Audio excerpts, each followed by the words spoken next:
Ninth class के 7वें अध्याय त्रिभुज की हमारी पहली प्रश्नावली चल रही है।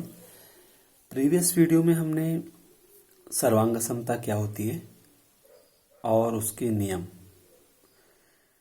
SAS, ASA, SSS, RHS और CPCT के बारे में विस्तृत अध्ययन किया है। इन्हीं प्रॉपर्टियों के आधार पर हम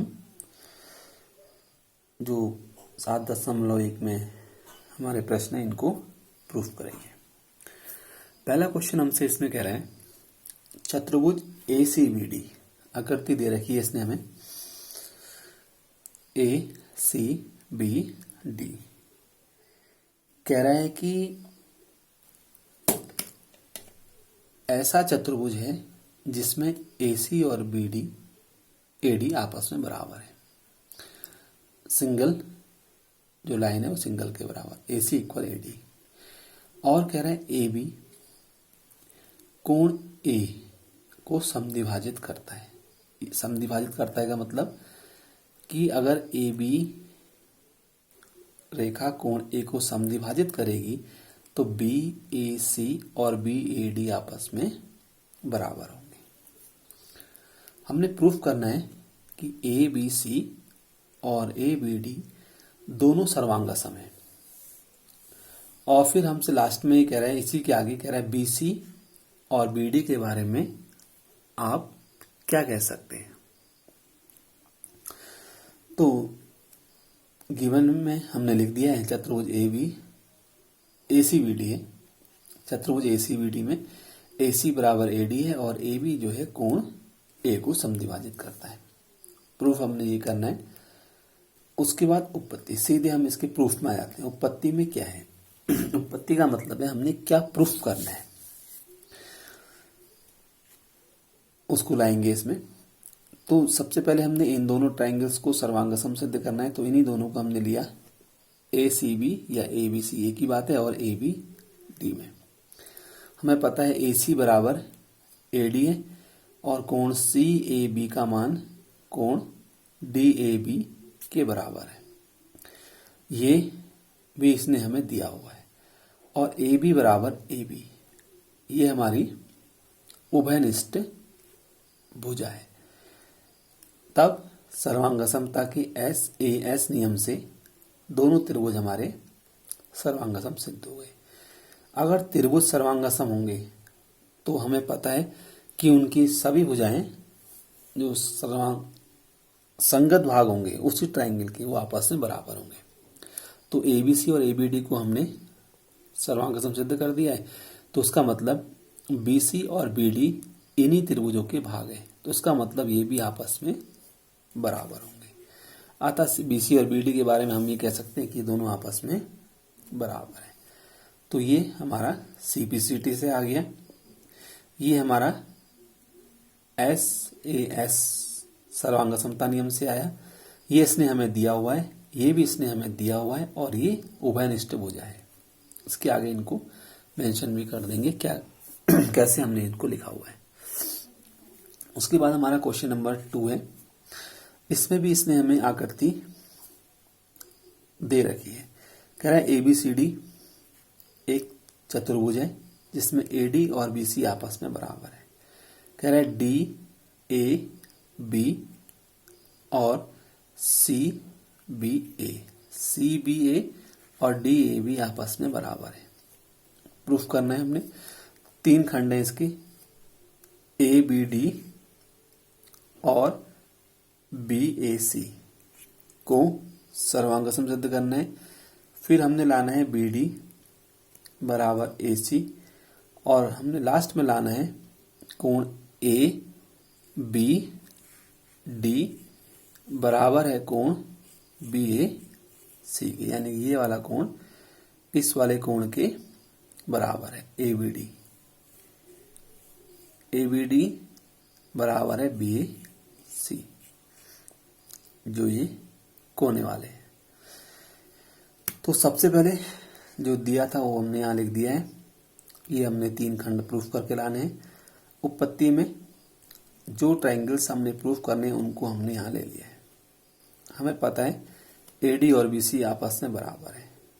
उन्हीं दोनों त्रिभुज की कंपेयर करेंगे जिनको हमें प्रूफ करके लाना है। हमने कौन कौन से लिए? ए बी डी और ए बी सी या बी ए सी। तो ए डी और बी सी हमें बराबर दिए हुए हैं इस ट्राइंगल में, और डी ए बी का मान ए बी सी या सी ए बी के बराबर है। ये भी इसने हमें दिया हुआ है। और हमें पता है जो ए बी साइड है वो दोनों में आ रही है, ए डी बी में भी आ रही है और ए सी बी में भी आ रही है, उभयनिष्ठ हो जाए तब सर्वांग समता के एस ए एस नियम से दोनों त्रिभुज सर्वांग सम होंगे। पहला खंड हमारा ये प्रूफ हो गया है। चूंकि त्रिभुज सर्वांग सम है, इसका मतलब इसी त्रिभुज के भाग हैं बी डी और ए सी, तो इसका मतलब बी डी जो साइड है वो सी पी सी टी से बराबर होगी। चूंकि त्रिभुज सर्वांग सम है, सारी भुजाएं बराबर होंगी संगत, और सारे संगत कोण भी आपस में बराबर होंगे। तो चूंकि त्रिभुज ए बी डी और त्रिभुज बी ए सी सर्वांग सम, इसका मतलब जो ए बी डी का मान है वो सी ए बी या बी ए सी के बराबर होगा, सी पी सी टी से। इस तरीके से हमारे ये तीनों खंड प्रूफ हो गए। अब हमने इसके तीसरे प्रश्न की ओर चलना है। हमसे कह रहे हैं एक रेखाखंड AB पर, एक रेखाखंड AB पर AD और BC दो बराबर लंब रेखाखंड है, यानी कि BC और DA बराबर है, और ये CBA 90 है और DAB भी 90 है।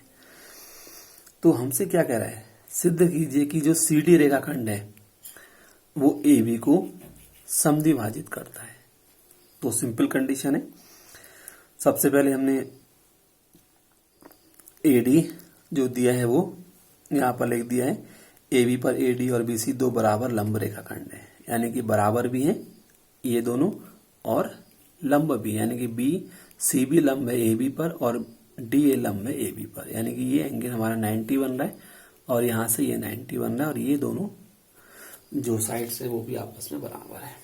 आकृति तीनों प्रश्नों में दे रखी थी हमें, ये हमने प्रूफ करके लाना है उत्पत्ति में। अब हमने ट्राइंगल कौन कौन से लिए?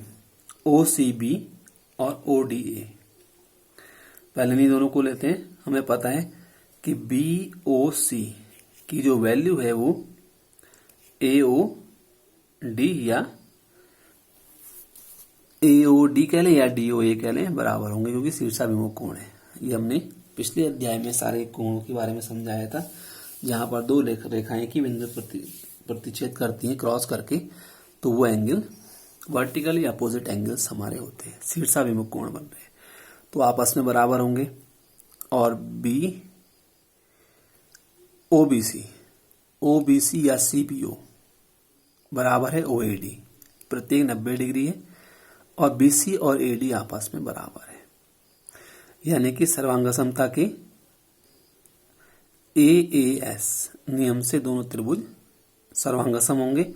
और त्रिभुज अगर सर्वांग सम होंगे तो इसका मतलब जो OB है वो OA के बराबर होगा, संगत भाग आपस में बराबर होंगे।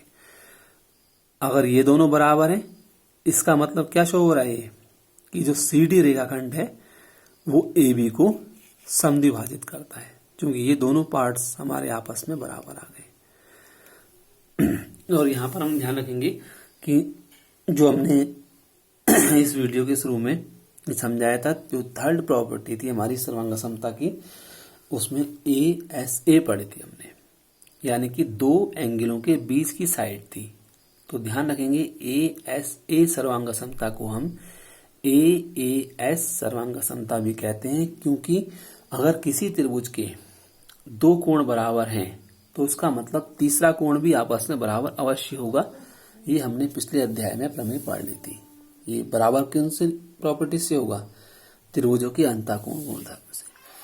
तो हम ASA प्रॉपर्टी को AAS प्रॉपर्टी भी कह सकते हैं। तो AA प्रॉपर्टी का मतलब क्या है? एंगल यानी कि दो क्रमागत एंगल होंगे कोई से भी और एक साइड होगी, तब ये प्रॉपर्टी हमारी लग जाएगी। अतः सीधी रेखाखंड AB को क्या कर रहा है, समद्विभाजित कर रहा है, ये हमारा प्रूफ हो गया है।